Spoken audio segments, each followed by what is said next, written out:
The back bodice is a good place to start the Madrid sweater. In this video, you will be introduced to key techniques such as how to knit the turn and roll hem and how to shape the back, including the curved hemline, sides, underarm, and shoulders. Plus, there are tips to remove the shoulders on waist yarn so you can later join the shoulders on the machine with minimal finishing. I urge you to spend the time to learn these techniques correctly because you will be using these plus more as we work the left front and the right fronts. The video is also smattered with references to other, more focused videos for several of these processes, should you wish to do a deep dive. The links to the companion pattern and these other video tutorials are included in the description below. For the back, we're going to bring out 48 needles on each side of 0, so a total of 96 needles. And I'm doing a small. Now, on the larger sizes, we have to cut this in half and only bring up half of the needles, otherwise the total width of the back is too wide for the bed. If you have them, put your stopper plates from your garter bar set on your needles. What that does is it helps to support the needles so they don't move on you while you're doing the E-wrap. Let's just start on the left, and I'm going to E-wrap all the way over.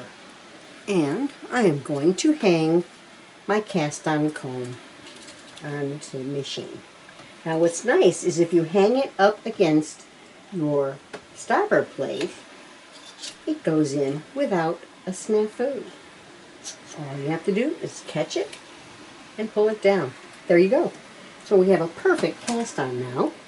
I'm going to take my stoppers off and put them off to the side. And we've threaded up our yarn. I'm on main tension, which is 6.2. I'm knitting in both directions, and I'm just going to knit across. I'm going to knit a total of 7 rows. 2 and 7. The end on the left. Now, we're going to take this off on a garter bar. Garter bars love weight, and I'll be able to get this turned. If you don't have a garter bar, you can turn your work by taking it off on waist yarn and turning it around. I'm attaching the full Japanese model. If you have a Chris Crafter, you can use a Chris Crafter garter bar, but I'm using my Japanese one this time. So with my garter bar, I'm going to pull all the needles out to hold. That's when I put my stoppers on. This is important. It helps stabilize those needles, and you're good to go. Alright, now I'm going to push my needles back, and because I'm turning it, I'm unthreading my carriage of its thread, of its yarn, because I want to turn this, and this yarn tail is going to end up on this side over here. Okay, with the ridge facing up to start on a Japanese model garter bar, make sure all of your needles are latches open, but when I pushed the knitting back, it opened all the latches. I can feel I'm completely set on. So now I'm going to bring my knitting forward. When it's a full bed, you do want to bring your knitting forward so that all the latches get closed first. It takes a little bit more time, maybe 30 seconds or less, maybe 25 seconds, but there we go. All of our latches are closed on our machine. Okay? Then I'm going to start pulling the knitting off onto the garter bar. There we go. Now, if you need to reposition your hand, you can lower the garter bar and then raise it up when you want to slide the stitches on. The reason you lower it because they can't slip back on. And so here we have just gotten all of the stitches onto the garter bar. So I'm just making sure everything's back in the, as up against the little slots, okay? Then I'm going to push toward my machine to open all the latches. Because when I turn this, now I can lift it off, because when I turn it,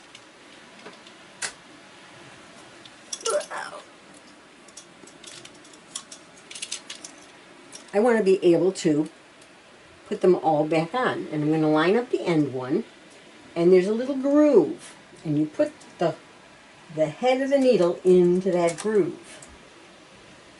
Okay? Match up the first one on the end. So I'm going to align those little hook grooves with needle heads and lay it forward, get those in there, and bring them down. Now, the object is, did I catch all of the stitches? And it looks like I did. But the sure test is, can you remove the garter bar? But what I'm doing right now is I'm looking down the channels to make sure that all the stitches are not partially on there, because if they're partially on there, it's going to hang up my garter bar. And they are on, and so let's, the final test, pull the garter bar out. You can bring it up like that and just pull it out. And guess what? It came out perfectly. So it just successfully turned my entire knitting.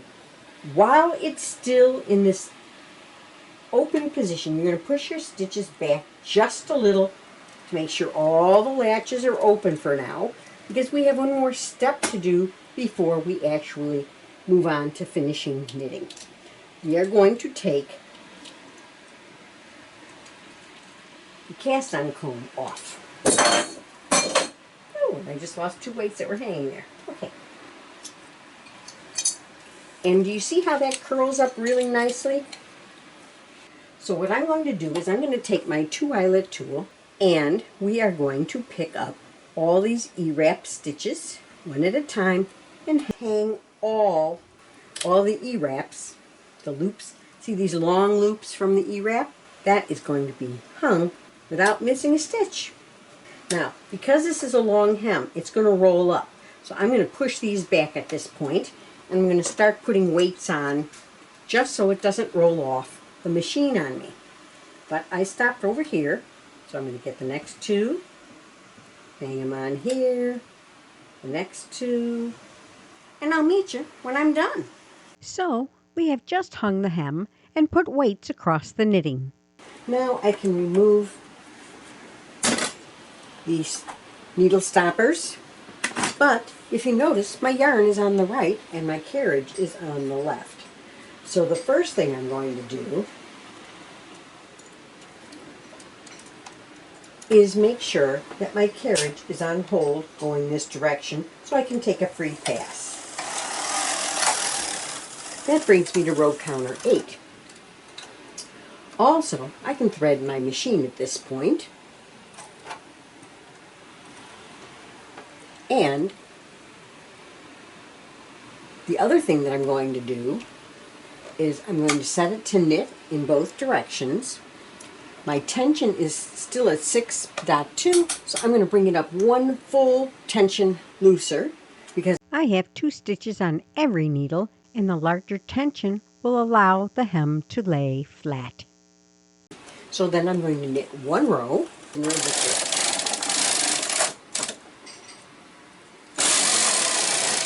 I'm in knit. I'm bringing my tension back down to my main tension and return with one more knit row. So I have a total of 10. Now I'm going to reset my counter to 0 because I'm going to begin short rowing. So I'm going to put my carriage in hold in both directions. I'm going to push 34 needles from the left into hold. I'm going to knit one row. On the same side as the carriage, I am going to wrap the end needle that's in hold so that I don't create a hole. Now I'm going to take 34 needles into hold on the right side, and I'm going to knit one row. The only thing that's going to knit is the stuff that's in the middle.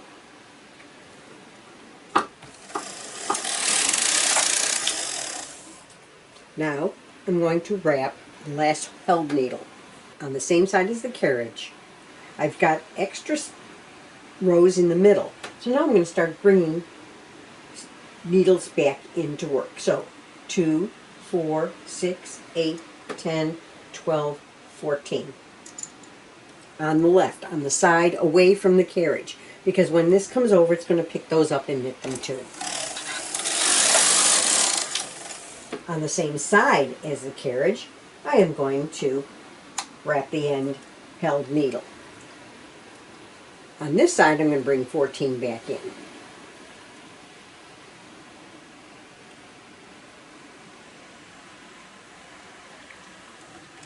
And knit back. On the same side as the carriage, I'm going to wrap the held needle, the last held needle. Then I'm bringing 14 more back in.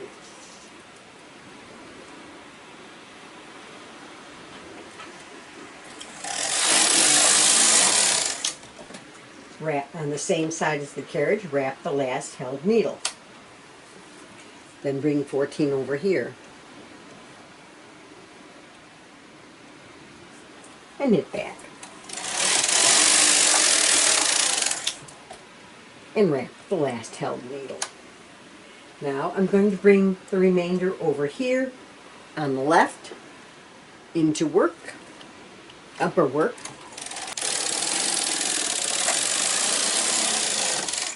Now, there's nothing to wrap on this end, so I'm just going to return these to upper work position and knit back.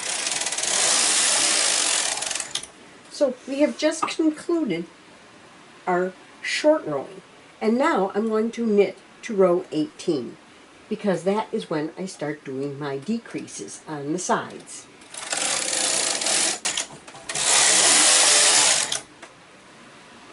All right, I'm there. Now this is when your little marker can help you out a lot, because there's so many things you have to be focusing on, and we're going to be decreasing 8 stitches on each side over a series of rows. So what I'm going to do is I'm going to count off 8 stitches, 1, 2, 3, 4, 5, 6, 7, 8, and I'm going to mark the next one, because when I get rid of these 8, that's what's going to be left. And I'm going to do the same thing on this side. 2, 4, 6, 8. So I don't have to think too much further about this, because I know exactly where I'm going to stop decreasing. On this side, I will always do the same decrease. I will take the third one, move it to the second one. Then take my 2 eyelet tool and move these 2 end stitches in one. Make sure that needle is completely out of work. So I've just done my decrease in a way that this will look very, very neat on the knit side. Now, on the left side, it's the same thing. So the third one goes to the outside by 1 stitch, and then the 2 end stitches get moved in to fill the gap. Now we're going to knit 6 rows for this particular size. Now we do the exact same thing. Then we knit 6 more rows, and I'm going to keep doing this 8 times total. So I'll meet you then. Alternatively, you could move your shaping in from the edge. Here I am using a 20 eyelet garter bar to transfer 20 stitches all at one time. It creates an attractive line up the bodice. If you use a 9 or 10 eyelet transfer tool, the shaping line is simply closer to the edge. Either way, you get a nice straight edge and save yourself an extra transfer. So I have just done my last decrease on both sides. The next set is worked even. We have about 3 or 4 inches that we can adjust. So if you're a petite person, you may want to bring that down an inch or an inch and a half, which is about 6 or 8 rows. But this is where you would do that. but I'm not going to do it on this particular one because I don't need to shorten it at all. So now I'm just going to work until I get to my underarm, and that is going to be on rows 93 and 94. So I'll be stopping on this end when I get to 93. Okay, so now we're going to begin the shaping of the underarms. When all is said and done, you're going to do several different kinds of shaping, but I want to mark where I'm going to end. So on this one, I am going to decrease a total of 9 stitches on each side. Those are going to be gone, so the 31st needle on this side will be when my underarm ends, and it'll be 31 on this side also. First, we are going to bind off 4 at the beginning of this row for the underarm. Where we're going to the outside, but we're going to take the second one, move it to the end needle. I moved the second one to the first needle. Now I'm going to bring it out, knit it off, and then take this stitch and move it in to the empty needle. So that's a decrease of 1. And repeat this until there's a total of 4 decreases. So I've just decreased 4. And I can check it because I had my mark from before. 1, 2, 3, 4. Make sure those are out of work. Do you see this little opening here? That will cause a little bit of a hole. So what I'm going to do is I'm going to pick up the bump over here on the next stitch and put it on that needle. It gives it that little crisscross, and when this knits, it will settle in and it'll close that and make it much neater. Since this bind off needs to be worked at the beginning of a row and on the same side as the carriage, we need to knit 1 row more, which brings us to row 94. So we're taking the stitch from the second needle, moving it over to the outside needle. Bring that out, put it right into the needle head, and knit it off. Then I'm going to take this stitch and fill the empty needle. Simply repeat this process until 4 stitches are bound off at the underarm. Now that the 4 decreases on the side are completed, knit 2 more rows to return to the right edge to continue the underarm shaping.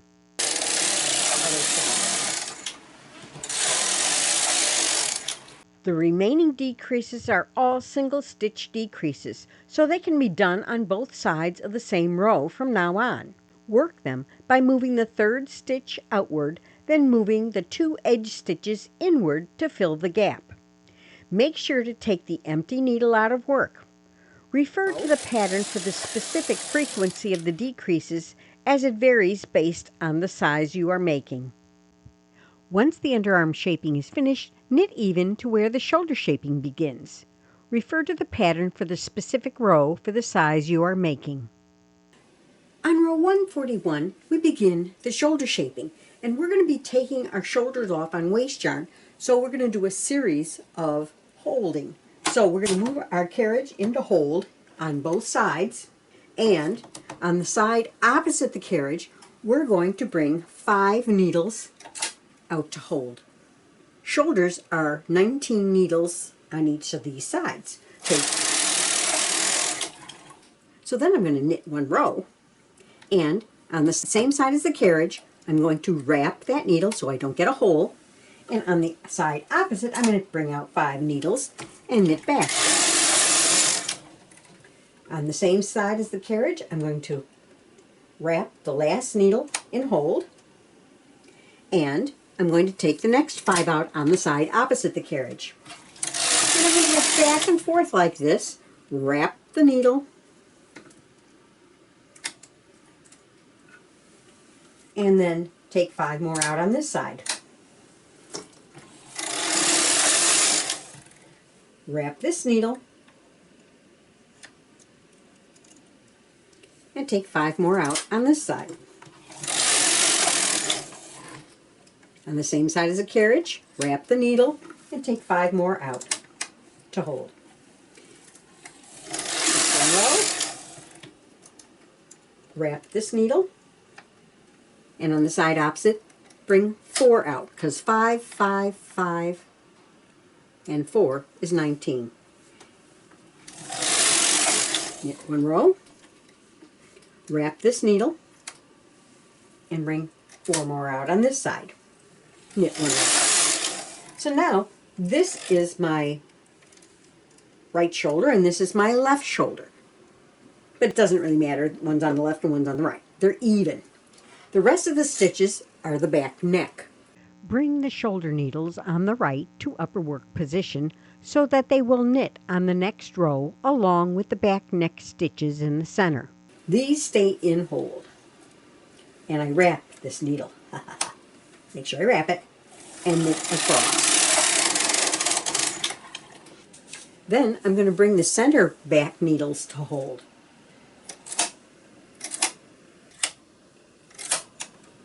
It's 24 needles in the center. So now I'm going to knit 1 row across the shoulder on the right side. There we go. That puts my yarn right here. But what I'm going to do is I'm going to take my latch tool and I'm going to bind off around the gate pegs the center back needles. And I'm just going to hang this loop on the first shoulder needle, just to give it a place to go.